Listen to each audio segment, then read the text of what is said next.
Time for the Houston Marathon. I did not think it was possible for someone like me to get to this point. Mainly because everyone around insisted that I should never abuse my body in this way, and that the doctors had confirmed that conclusion. To tell you the truth, I didn't care. I was going to do this against everyone's wishes and get out of my comfort zone. Because I rehearsed the driving route many times before the marathon, I arrived early and occupied the parking spot that I had reserved 1 month before.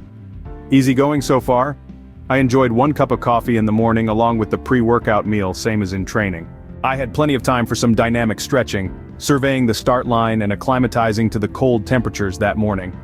Because I was alone, I had nobody to talk to, and I didn't want to start making phone calls at 5 a.m. on a Sunday. So I stayed quiet most of the morning. Finally, they began calling for runners as the corrals started to open. Fortunately, I was in the middle pack, so I didn't have to wait too long to start making that slow walk to the start line.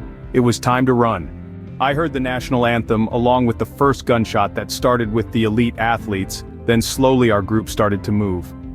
It is interesting the amount of emotions that are going through you at a moment like this, and the realization that you are going to do something that many cannot do.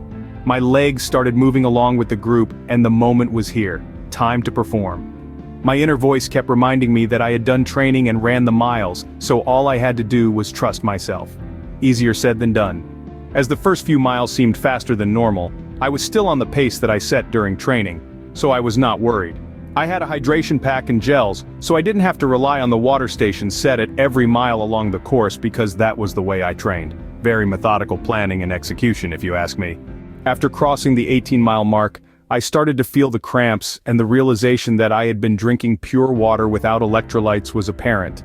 I felt embarrassed as I had to walk to try and stretch or get oxygen to my aching muscles, but one way or the other, I was going to finish. I walked to the next water point at the 19-mile mark and consumed a few cups of electrolyte drinks that was offered and kept walking. After a quarter of a mile, I started running again. I kept running and walking for the last 8 miles, mainly because my legs would cramp too much and the pain would not allow me to move efficiently. It was a grueling 8 miles, but I was determined to finish and show the world that I could do it. Crossing the finish line was surreal, and I was in shock. The volunteers were extremely happy and congratulating you on a job well done as they handed out the medals, but my brain was still on a fog. I kept walking and barely stopped for a picture. I kept shuffling to my truck and sat in it and cried like I have never cried before. Happy, sad, relieved, tired, and frustration came at me all at once. At the end I ran a marathon. No one was going to take that from me. I did it, against all odds. In the next video, I will tell you the full breakdown of all the lessons learned during my first marathon. Consider subscribing and I will see you on the road.